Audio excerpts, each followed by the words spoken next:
E o convite da divindade para que a gente comece a guardar dentro da alma esse desejo de estarmos em ligação, ou de estarmos em contato com essa divindade, é constante. De tal maneira que o homem, não entendendo diretamente a palavra que veio da divindade, foi criando métodos, foi criando fórmulas para estabelecer essa ligação da criatura com o seu Criador.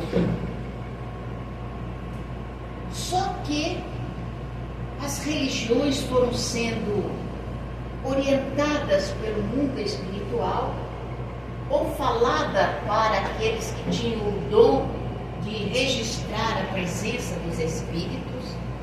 O homem anotava as informações, as orientações que eram dadas, mas na hora de passar aquilo para a sociedade humana, sempre era colocado um pouquinho do seu pensamento, das suas ideias, das suas opiniões.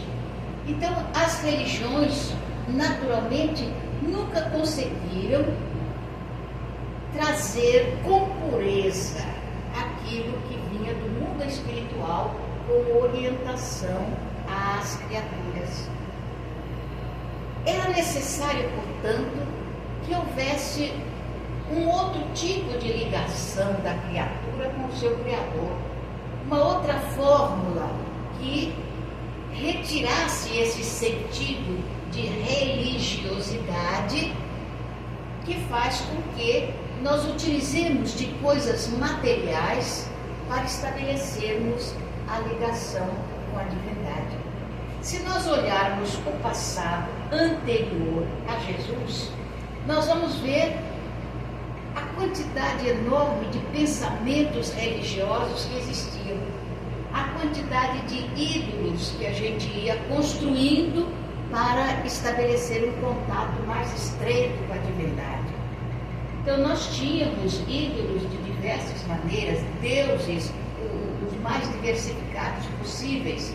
É só buscarmos na história e a gente vai ver Deus com figura de pássaros, Deus com figura de animal, Deus com figura disso. E a gente ia criando à nossa maneira um tipo de instrumento para estabelecer essa ligação do homem com o seu Criador. Quando Jesus vem à Terra, ele não traz nenhuma fórmula salvadora, nenhuma. Ele fala de coisas simples, de coisas naturais. Ele vai caminhando e, à medida que ele caminha, ele conta uma história utilizando os elementos que ele tem ali na sua trajetória. Então nós costumamos dizer que as parábolas significam uma maneira simples de se estabelecer uma lição para a divindade, para as criaturas, vindo da divindade para as criaturas. Então, é uma história que tem um fundo moral. Isso se nós analisarmos a palavra parábola por um sentido que é o mais comum conhecido. Mas a parábola tem um outro significado também. Dentro da matemática, a parábola significa o caminho mais longo de um ponto a outro. O caminho mais curto é uma reta. Estabelecemos um ponto aqui e o outro aqui. Então, para sairmos daqui e chegarmos mais rápido a este ponto, a gente faz uma reta e chegamos aqui. Com a parábola, nós fazemos o caminho mais longo. Ela é um semicírculo, estabelecendo uma jornada mais longa para chegarmos a este outro ponto. Qual seria a visão de Jesus quando falava por parábolas? Eu acredito que seria uma jornada mais longa de um ponto a outro, porque daria tempo para que nós começássemos a maturar as informações, a meditar mais sobre as coisas que ele estava ensinando para nós outros.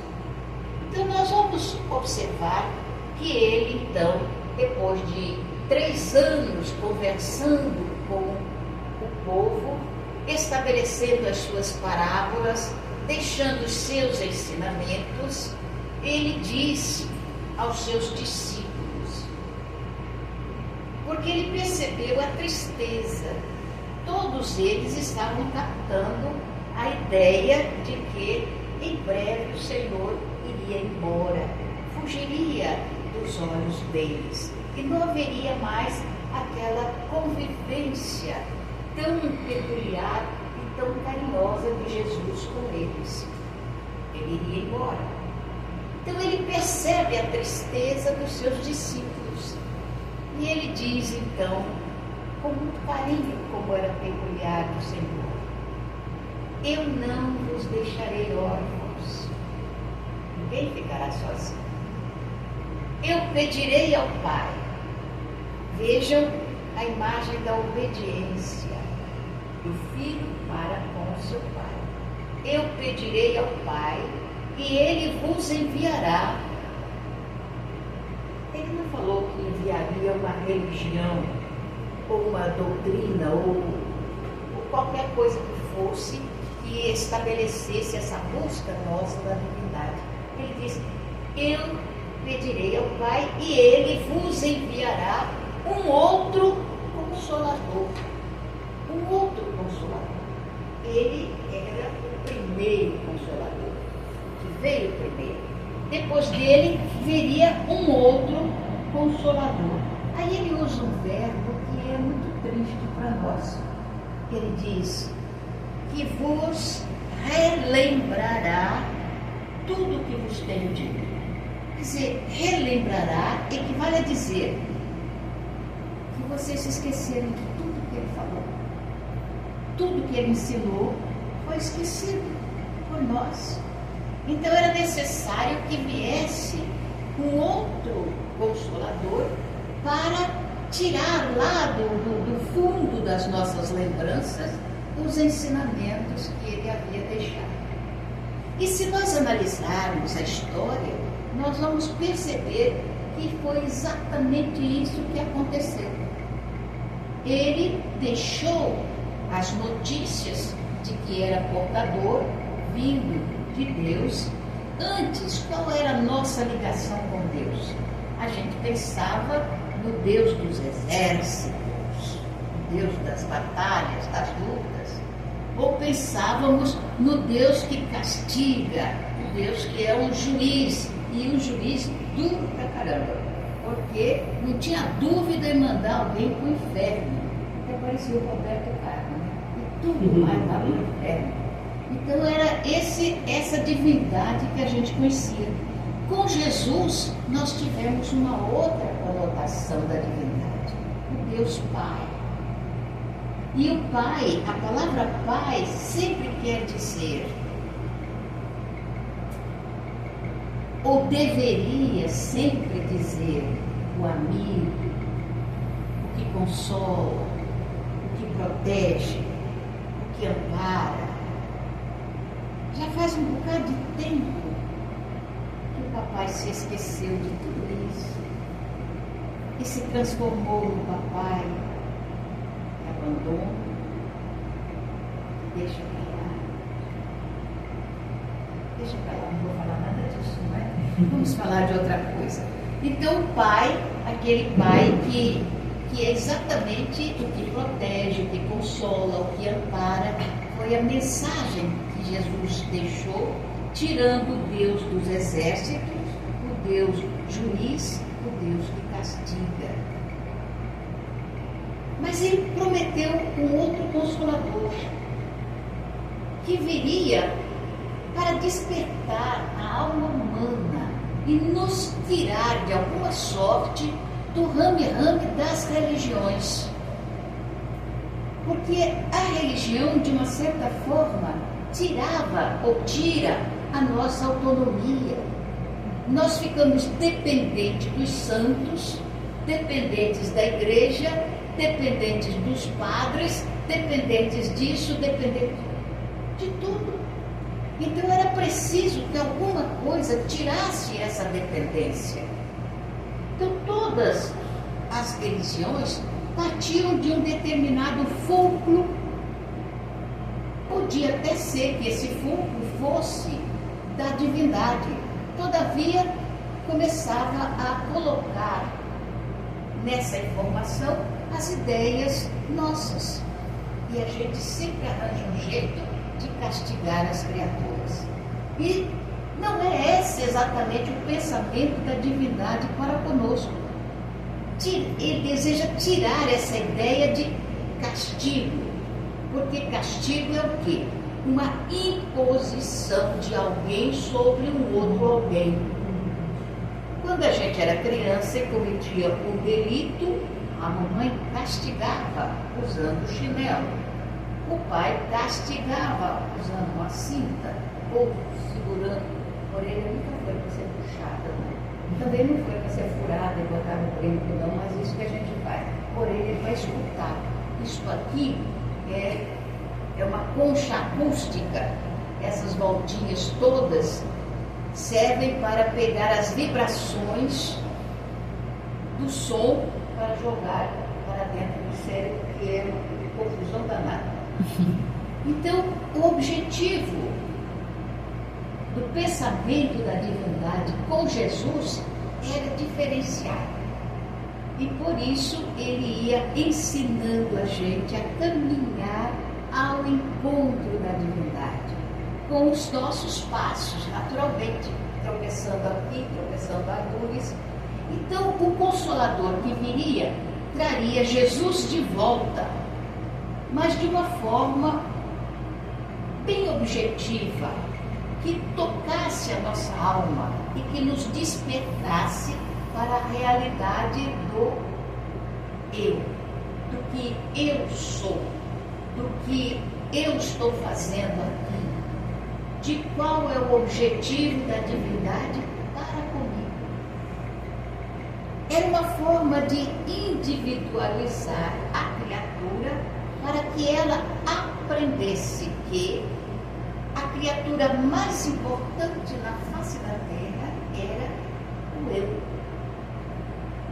Você já pensou que você é a criatura mais importante na face da Terra? Ninguém pensou nisso, não? Não? Pois é. Você imagina que você foi criada única. Não existe no meio de milhões e milhões de criaturas alguém que seja igual a você. Não tem.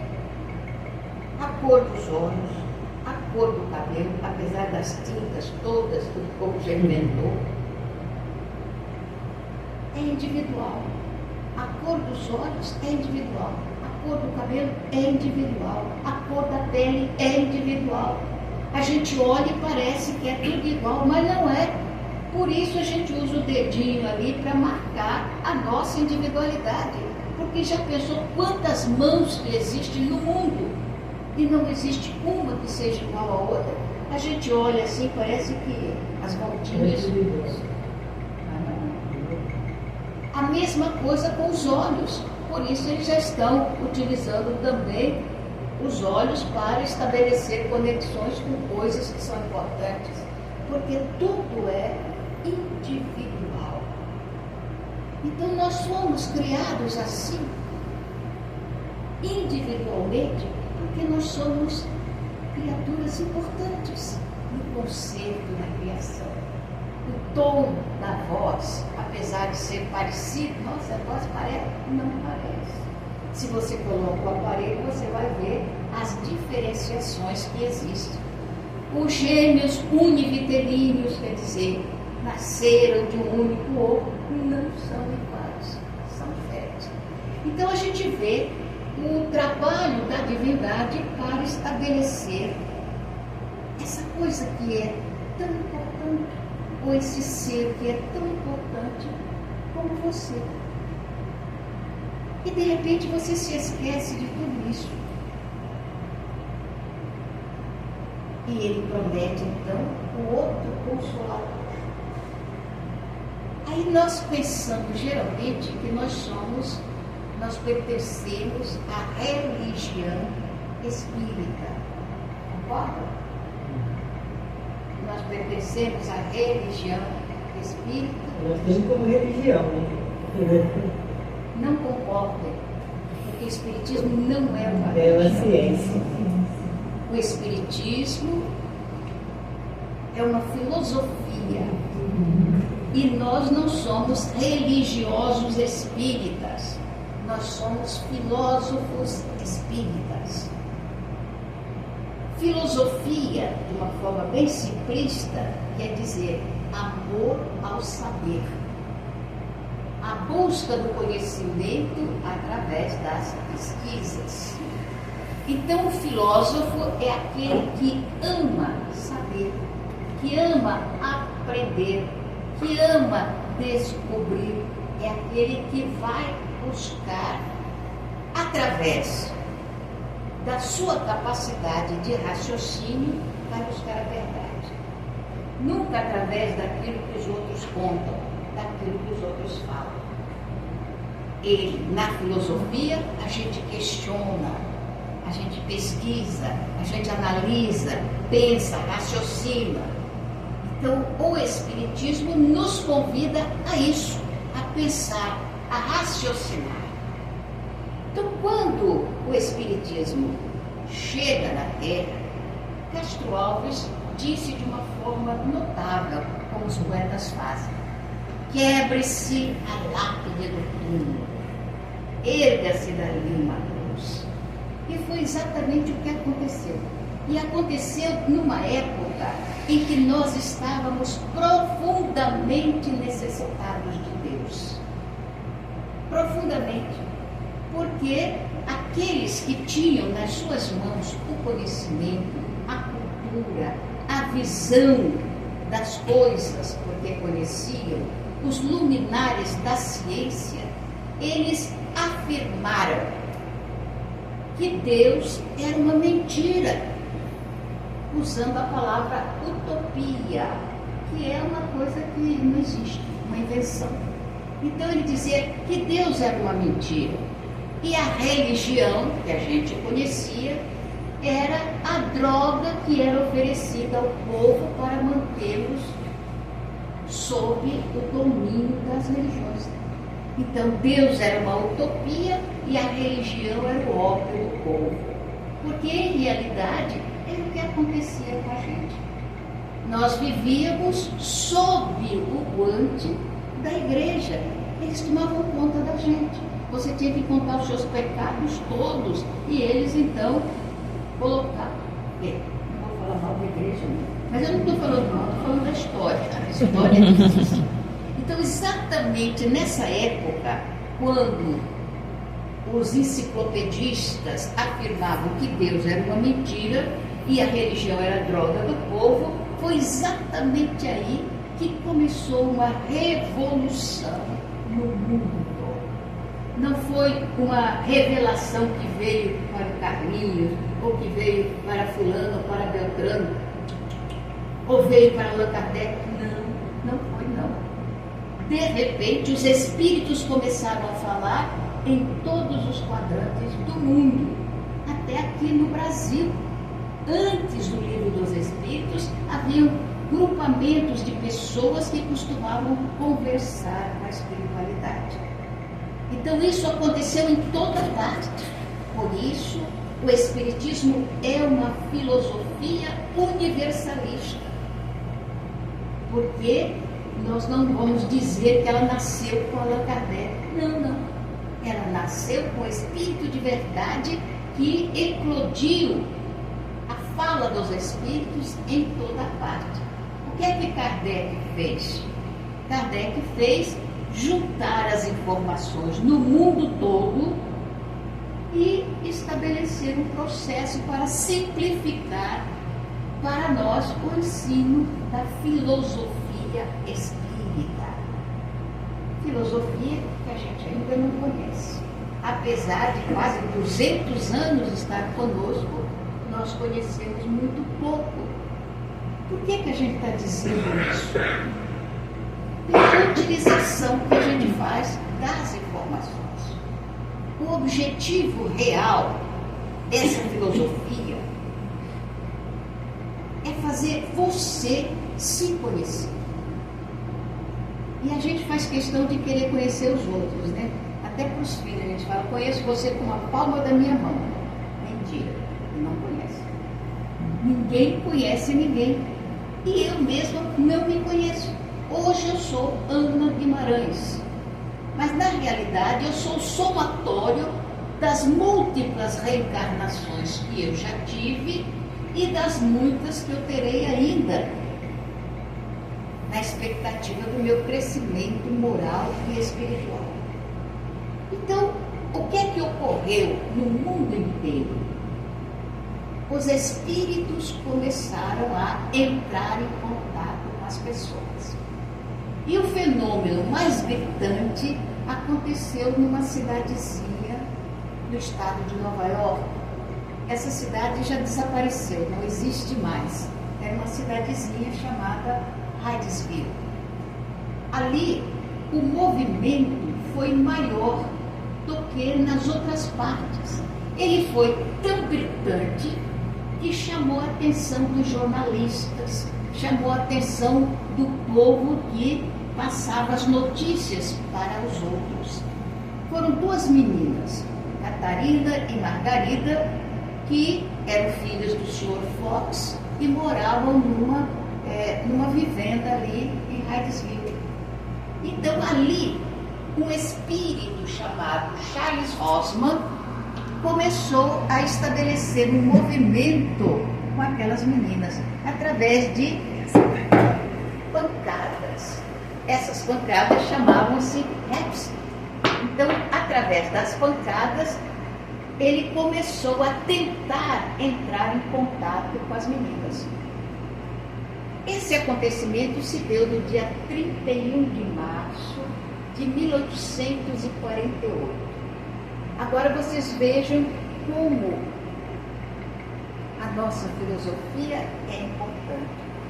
Ela eclode e toma conta do mundo através dos jornalistas que começaram a falar daqueles movimentos, exatamente quando, numa praça lá em Londres, eclodiu também o movimento marxista. Aqui ocorre, então, um movimento espiritualista com o contato de Charles Osman com as meninas. E lá, um movimento materialista, que era o pensamento de Charles Darwin. Aliás, perdão, de Karl Marx. Meu Deus, o que o Charles Darwin está fazendo por aqui? Não tem nada a ver com o que eu estou falando. Então, vejam bem, um movimento materialista aqui, outro movimento espiritualista aqui. Os dois movimentos cresceram, mas o que teve uma preponderância maior foi o movimento espiritualista, que foi a vinda dos espíritos. E nessa época já estava preparado aquele que seria o coordenador. Kardec não foi o idealizador, nem foi o criador do espiritismo. Ele foi apenas o organizador, porque ele começou a perceber. Primeiro, quando falaram para ele que as mesinhas estavam falando, ele deu risada. Ele não era espiritualista, ele era materialista mesmo, ele não acreditava em nada, ele acreditava na cultura. Então, quando um amigo dele, o Sr. Fortier, levou para ele uma porção de perguntas e respostas, dizendo que as perguntas eram feitas à mesinha, e a mesinha respondia, ele deu risada.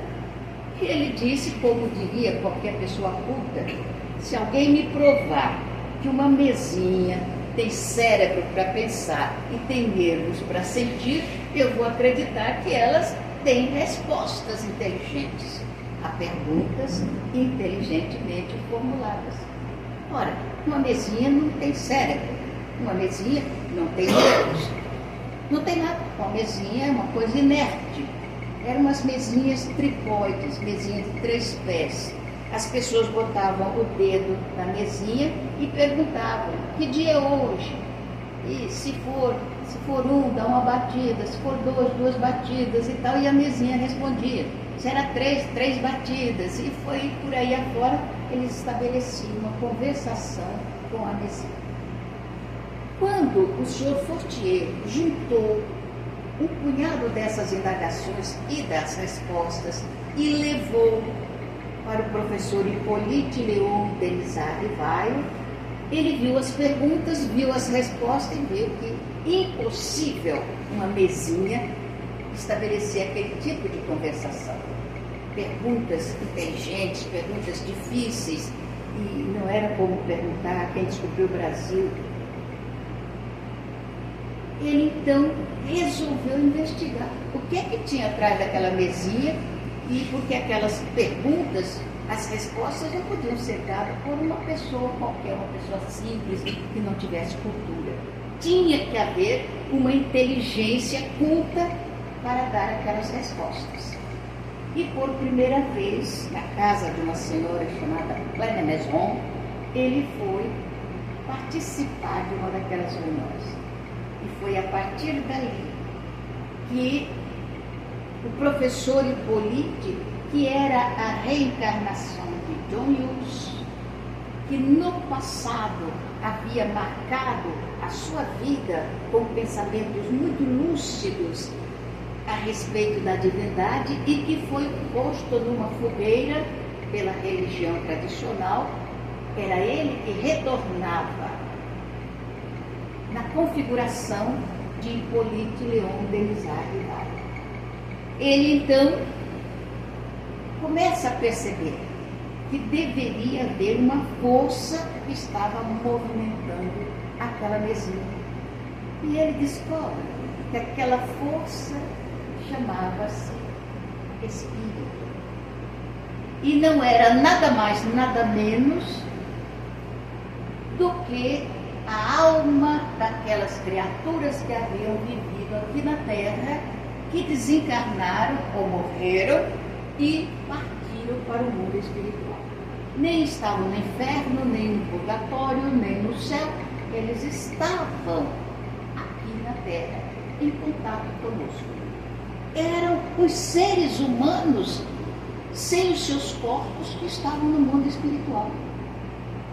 E a partir daí, então, através de estudo aprofundado, buscando metodologia de comunicação para se tornar mais fácil, porque aquela conversa com as mesinhas era muito complicada, então ele foi entrando em contato com os espíritos e descobriu que quem estava estabelecendo aquele movimento da espiritualidade para entrar em contato conosco é do Espírito de verdade, que a gente acredita que fosse o próprio Jesus. Então vejam bem, foi um trabalho gigantesco. Não veio da mente de uma pessoa. Então, ela não tem nenhum tipo de ramificação com as ideias dos seres humanos. Hoje, algumas pessoas tentam colocar as suas ideias no movimento espírita.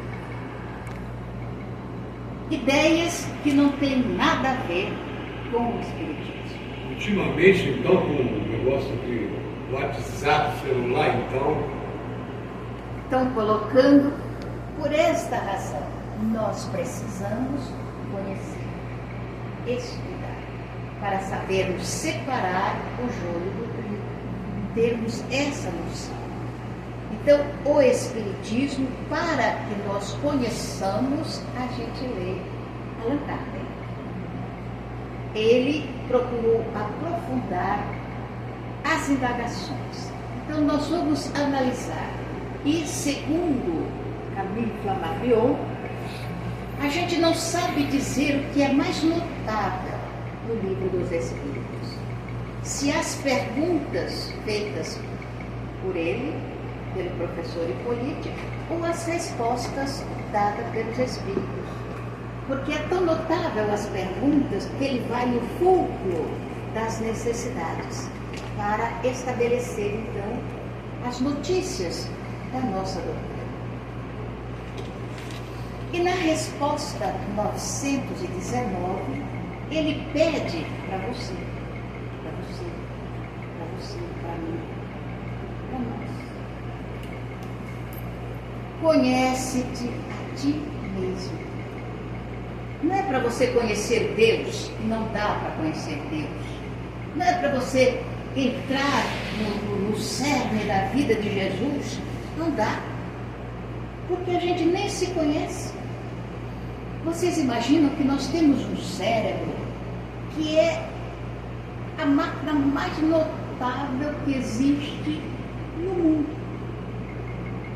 Mais extraordinário.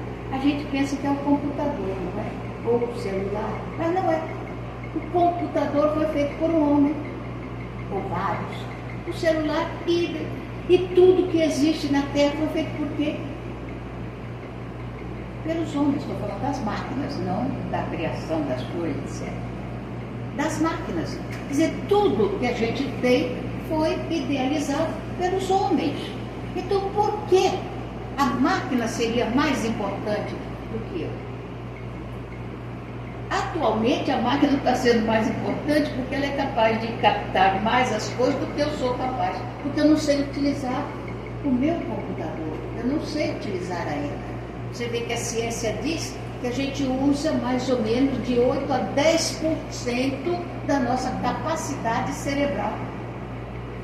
De tal maneira que a ação mais direta do ser humano é a primitiva, de quando a gente era um animal.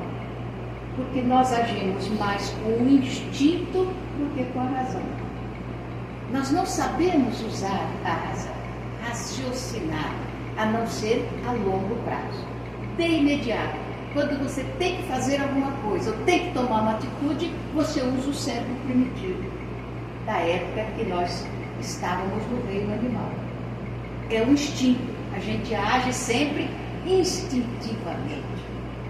Mas estamos caminhando para começarmos a utilizar a razão.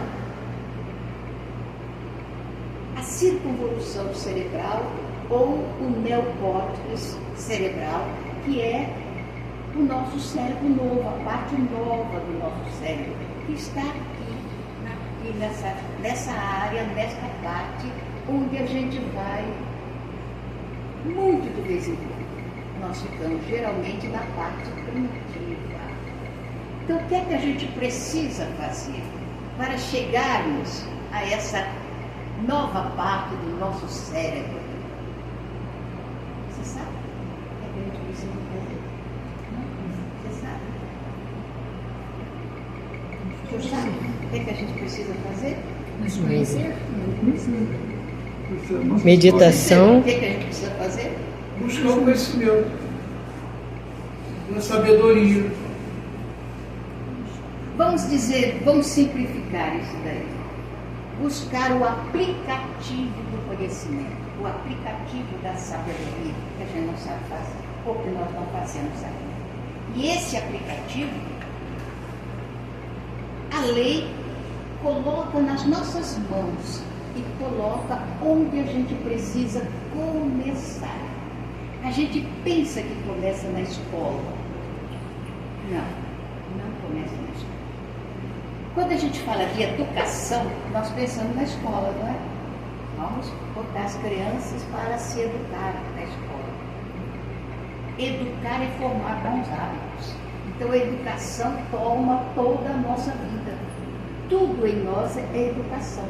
Agora há pouco, Thalita estava me falando da planta, como ele cuida. Isso é um processo educativo. Educação. Se a gente está conversando sobre alguma coisa, essa senhora aqui vai me dar, vai me ensinar a fazer um bolo e tal. Educação. Tudo é educação. Então, o nosso progresso, a nossa evolução não começa nas igrejas. Começa no lar, onde nós vamos fazer o aplicativo daquilo que a gente aprende aqui, no nosso tempo de oração, onde nós vamos começar a desenvolver o sentimento de divindade que existe dentro de nós. Através do quê? Da gentileza com que a gente trate o marido, a esposa, os filhos, a sogra, o sogro, a parentela, dentro do esforço que a gente vai fazer. Aliás, Kardec já diz isso. Alguém sabe como é que se reconhece o verdadeiro espírita? Sua transformação. O esforço da mudança, da transformação, o esforço que se faz. Tem uma colinha. Reconhece o verdadeiro espírito pela sua transformação moral e pelos esforços que emprega para arrumar suas inclinações mais. Pois é, mas assim não vale. Tem que estar aqui, ó. Tem que estar aqui. Porque se está ali no papel, cada vez que você tiver que tomar uma atitude, você corre aqui e dá uma para tomar atitude em casa, é assim que faz? Reconhece-se o verdadeiro espírita por sua transformação moral e pelo esforço que faz para domar as tendências negativas. Então, eu sou um filósofo espírita. Qual o esforço que eu estou fazendo para domar as minhas tendências negativas? E onde eu vou fazer esse esforço? Aqui, na casa espírita? Não, aqui é fácil. Eu estou convivendo com vocês. Por alguns instantes eu vou me embora. E aí você fala, nossa, ela é uma senhora simpática, gentil. Mas vai morar na minha casa para saber se eu sou uma senhora simpática e gentil. Então, é a nossa primeira escola. O aplicativo que nós vamos fazer é dentro do lar. Ali que nós vamos aprender a utilizar os valores que os espíritos nos oferecem. E normalmente a gente não pensa isso. Tanto não pensa que a gente acha que separação é o melhor remédio quando o casamento não está caminhando direito. A gente acha que largar as coisas para lá quando a coisa está meio complicada, mas os ensinamentos que os espíritos dão, não é isso, absolutamente. Os espíritos falam de uma lei, aliás, duas leis. A lei de ação e de reação. A lei de causa e de efeito. Segura só um pouquinho. A gente não pensa nisso. Quando vai tomar uma atitude, a gente não pensa nas leis. Eu não estou aguentando mais o marido está impossível da gente aguentar, melhor separar. E as pessoas acham que melhor é separar mesmo. E onde é que fica a lei de causa e efeito?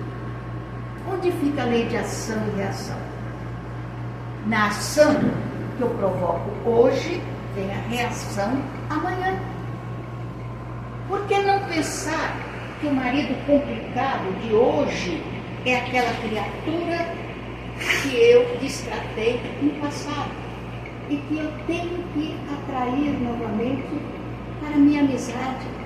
Por que eu não pensar que a esposa complicada, ciumenta, difícil, é aquela criatura que foi maltratada por mim, foi magoada por mim e que volta ao meu convívio para que eu aprenda a conquistá-la verdadeiramente? Nós pensamos apenas em conquistar um corpo, mas esquecemos que temos que conquistar um espírito. Corpo é a coisa mais fácil que tem para conquistar. Bate o dedo, você conquista um monte. Mas e a alma? E o espírito? Então nós temos que raciocinar como espíritas.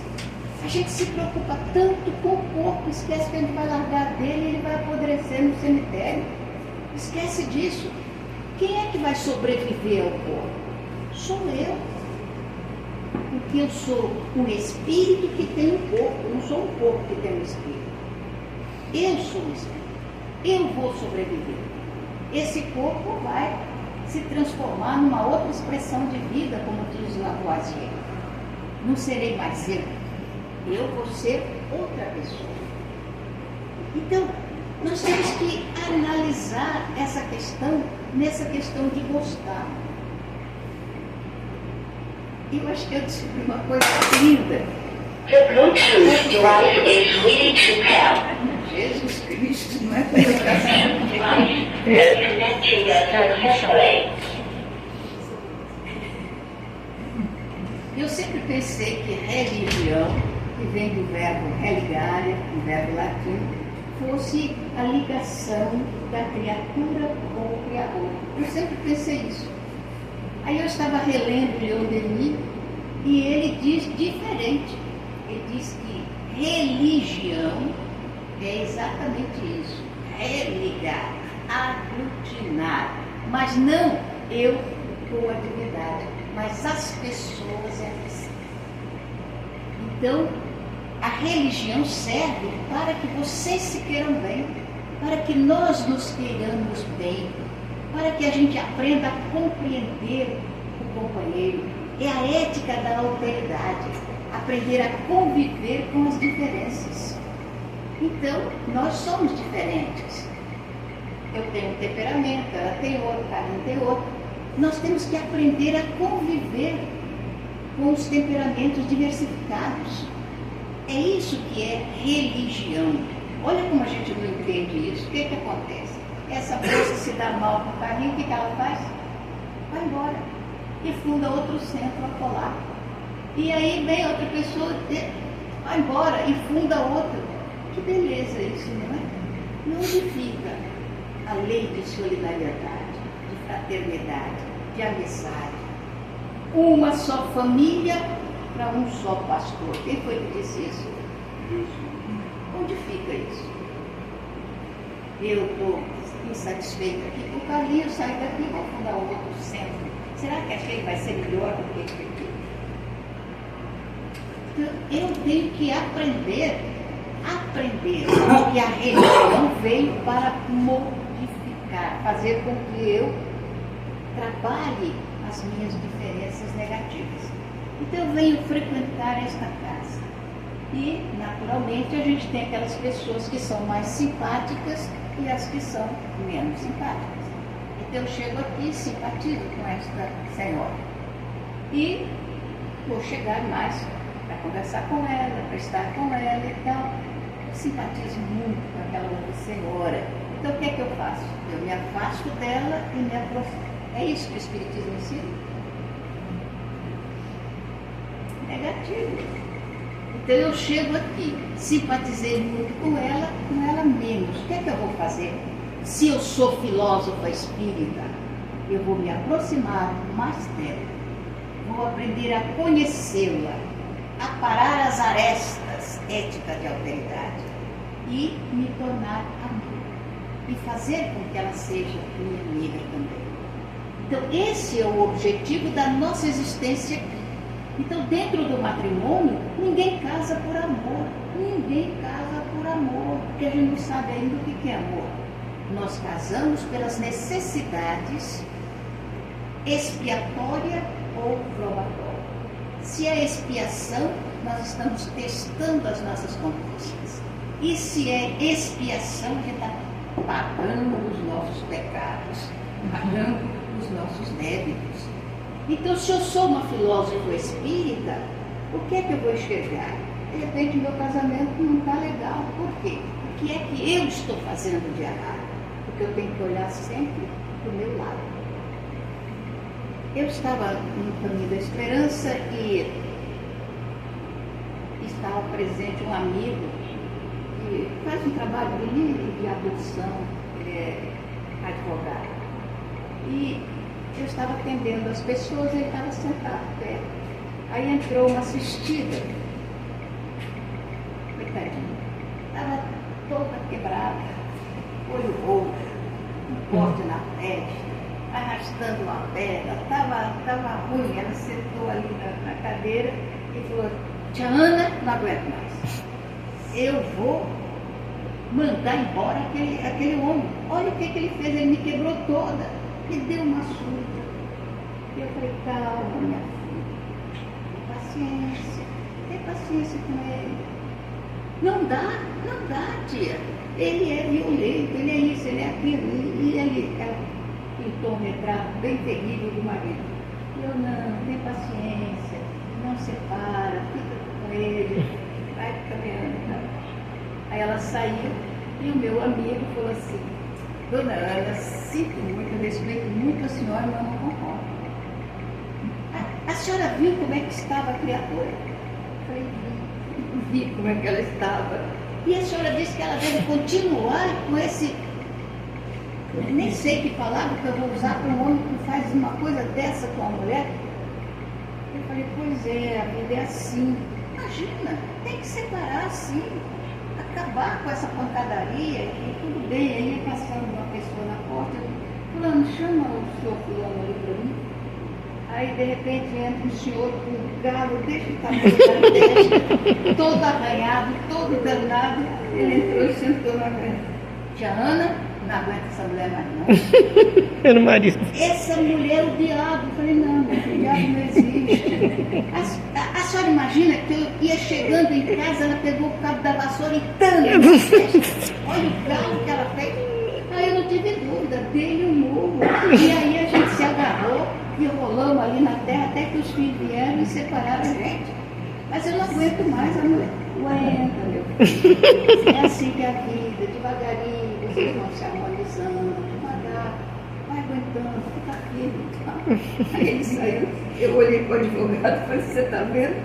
Agora, como o povo diz que bala trocada não dói, então pancada trocada, de certo, não dói também. Ele falou assim, mas dona Ana, não é melhor separar? Eu falei, você já foi numa comunidade dessas? Eu estou acostumada a ir numa comunidade dessa, uma mulher que tem um marido como esse, que bebe pra caramba, ela também bebe pra caramba. Então os dois se harmonizam nas pancadarias dentro de casa. Mas se ele vai embora e ela fica sozinha, aí qualquer um pode entrar. Ela vai apanhar de um monte de gente. Não é melhor que ela apanhe de um só do que apanhar de uma por só? Então pensa, não é uma filosofia muito harmônica, mas é a filosofia da terra, um mundo de provas e de expiações. E eles ficaram juntos até desencarnar, os dois desencarnaram, ficaram juntos. E nenhum matou o outro. As pancadas de amor não doem. Eu nunca tomei, mas dizem. Então, nós vamos observar que a doutrina espírita quer nos educar, formar bons hábitos. E essa primeira escola, que é o nosso lar, é onde a gente vai começar a exercitar os bons hábitos. O hábito de dizer bom dia. Dizer bom dia. Porque parece que a gente dorme na mesma cama e dormiu junto. Dormiu nada. A mulher sai para um canto, o marido sai para outro e ninguém sabe para onde vai. Só os corpos que ficam ali. O eu não está ali. Então acorda, olha para ele. Fica matar, mas bom dia, meu bem, você me viu bem? Até tem que comprar lá, fazer qualquer coisa. Bom dia, minha filha, está tudo bem? Tudo bem? Vamos tomar um cafezinho, os dois e tal. Bom dia, meu filho, bom dia. A gente acostumar a dizer eu te amo. Mas não para o marido dos outros, nem para a mulher dos outros. Dizer eu te amo dentro do lar, para sua esposa, para o seu marido, para os seus filhos. Acostumar. A palavra amor está bem deturpada pelo ser humano, mas no seu foco ele ainda tem aquela vibração harmoniosa. Quando você fala eu te amo, a frase sai e bate na parede e fica. Aí outra pessoa vem, eu te amo, bate na parede e fica. Aí o que acontece? Quando a gente organiza uma família, a gente organiza uma casa. O lar a gente constrói com afabilidade, com doçura, com gentileza, com carinho. A gente vai construindo um lar verdadeiro. O médium, a pessoa um pouco mais sensível, quando entra numa casa, sente quando é apenas uma casa ou quando é um lar. E já falei bastante, né? Pode ir falando. Vou encerrar contando a vocês uma Pode coisa se importante estender. a respeito dessa questão da casa e do lar. Eu estava em casa quando veio um companheiro espírita, pregador, muito amigo, e pediu que eu fosse até a casa dele para dar um passe ao menino, filhinho dele que estava doentinho, já tinha uns 3 dias que estava com uma febre persistente. A esposa é enfermeira e já tinha feito tudo que ela sabia, mas não conseguiu debelar, então estava pretendendo levar o menino a um hospital. Ele queria que eu fosse dar um passe. Eu falei, tudo bem, eu vou fazer uma palestra, você me leva e depois na volta eu passo. E eu fui. Ali na Tijuca, num apartamento que estava no 3º andar, ele me ligou e falou assim, olha, você fica aqui na sala um pouquinho, que eu vou lá no quarto, o quarto deve estar uma parafernália danada, porque ela cuidando do menino, ela bota a bacia em cima da cama, dá banho no menino, aí enxuga, a toalha fica molhada, joga pelo chão, deve estar uma confusão. Eu vou dar uma arrumadinha, depois você entra quando passa o menino. Eu fiquei sentada e fiquei olhando a sala, uma sala bonita, bem arrumada. A parede era branca, cortina branca, a porta da frente estava aberta e a cortina estava esvoaçando. Eu estava ali e de repente comecei a sentir um mau cheiro, esse cheiro tão desagradável. Eu falei, nossa, não tinha nada sujo, estava tudo limpo. Aí eu virei assim, na parede branca, tinha um monte de lama, uma lama preta, como se alguém tivesse pegado a lama e jogado na parede, aquele esparramou assim, e estava escorrendo, e dali saiu um cheiro ruim. Eu falei, meu Jesus, que é isso? Quando eu vi do outro lado, outra, e eu olhei na cortina, a cortina estava escorrendo, e as paredes todas estavam cheias daquela lama escura, que escorria e exalava um mau cheiro. Eu comecei a rezar, porque Jesus, estou perturbada, estou ficando perturbada. Nisso ele abriu a porta do quarto e falou, você pode entrar. O quarto estava horroroso. As paredes todas borradas. Um cheiro horrível. Então nós fizemos a prece, ele fez a prece, e eu fui dar um passe no menino, mas eu estava respirando com dificuldade. Comecei a dar um passe no menino. Aí eu fui me sentindo melhor, senti a presença do Espírito amigo, acabei de dar um passe, a febre foi baixando, e aí o Espírito amigo disse, o menino está intoxicado por tudo isso que você está vendo, por tudo isso que você está sentindo. Ele não tem nada, é só intoxicação. Eu falei, mas o que é isso? Eles apenas palavrões. Palavrões. Que as pessoas jogam na parede e não pensam no resultado. Os palavrões ficam nas paredes e uma pessoa mais sensível percebe. E a criança que é sensível respira e fica enferma, fica doente. É o que está acontecendo com esse menino que é muito delicado. É um organismo delicado e ele está respirando isso que você não está aguentando respirar, imagina ele. Aí a mãe perguntou, tia Ana, o que a senhora acha que o menino tem? Eu falei, intoxicação. Ela falou, mas intoxicação do quê? Ele não come nada ainda? Eu falei, de palavrões. Ela falou, intoxicação. Palavrões? Como? Eu falei, pois é. Ele está intoxicado de palavrões.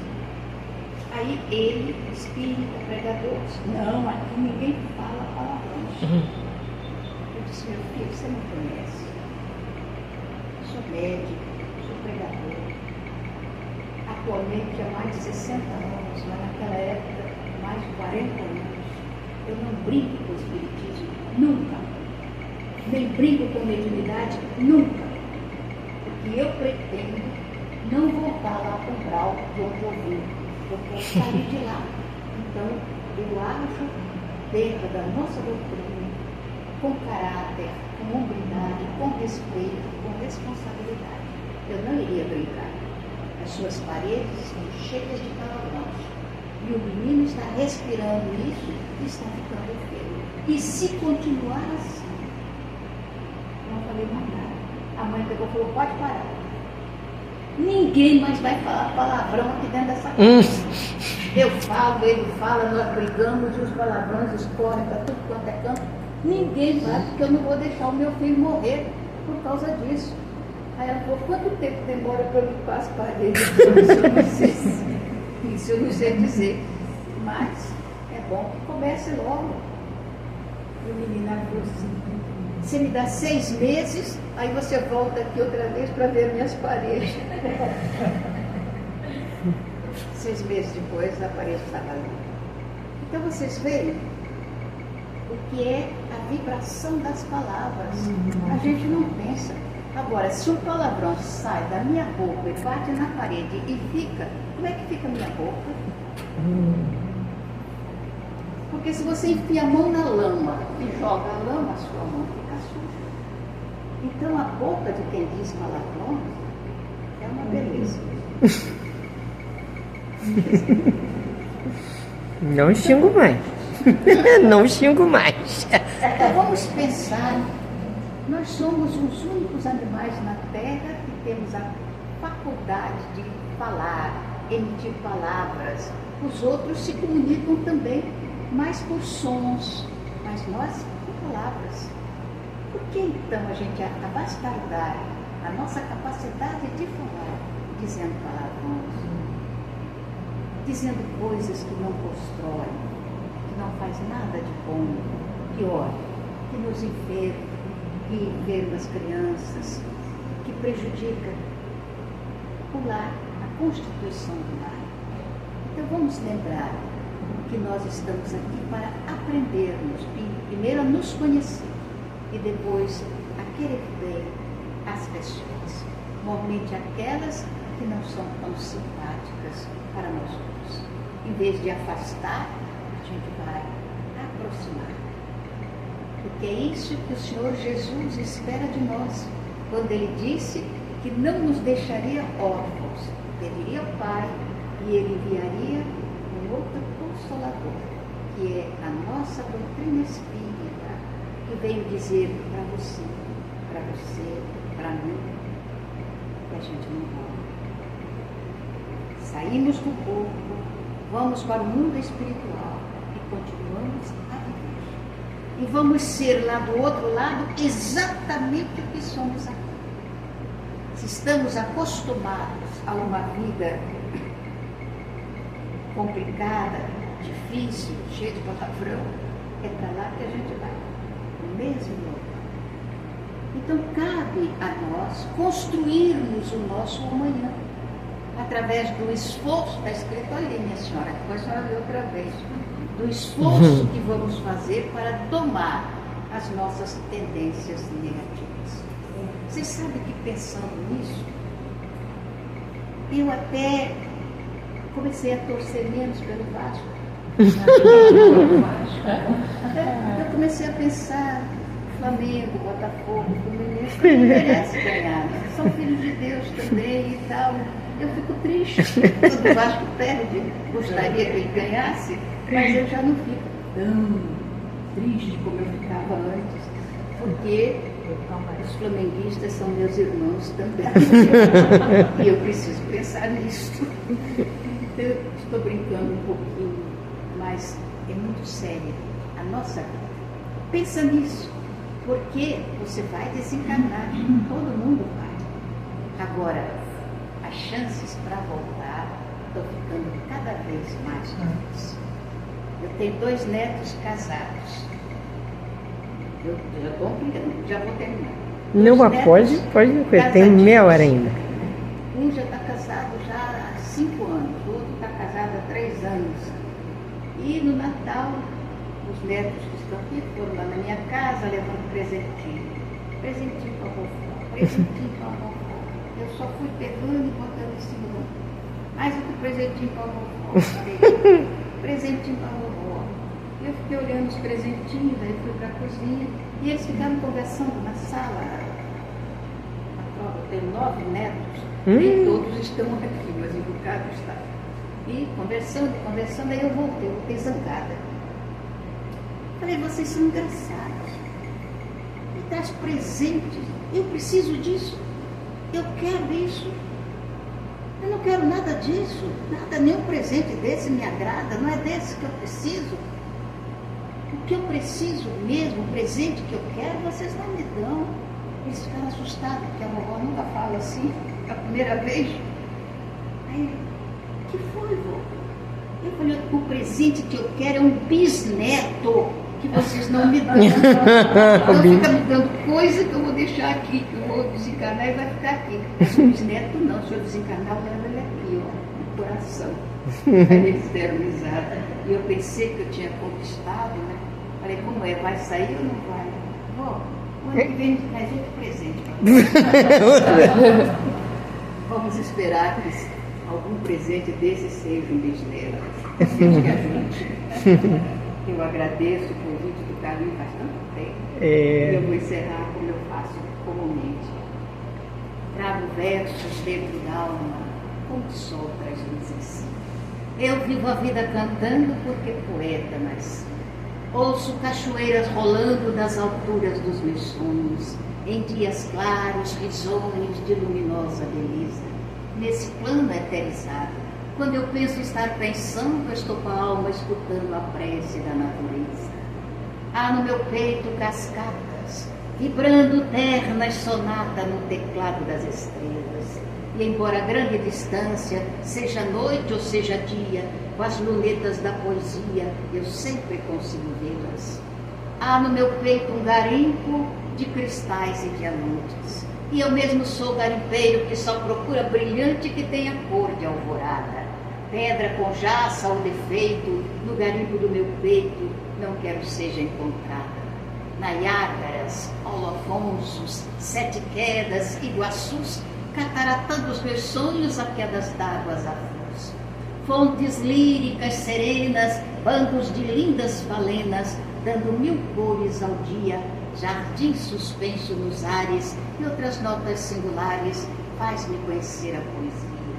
Por tanta luz que vislumbro, pela ventura que tenho, por tantas vozes que escuto, sei que tais bênção mereça, eu não sei como agradeça a glória que Deus me deu.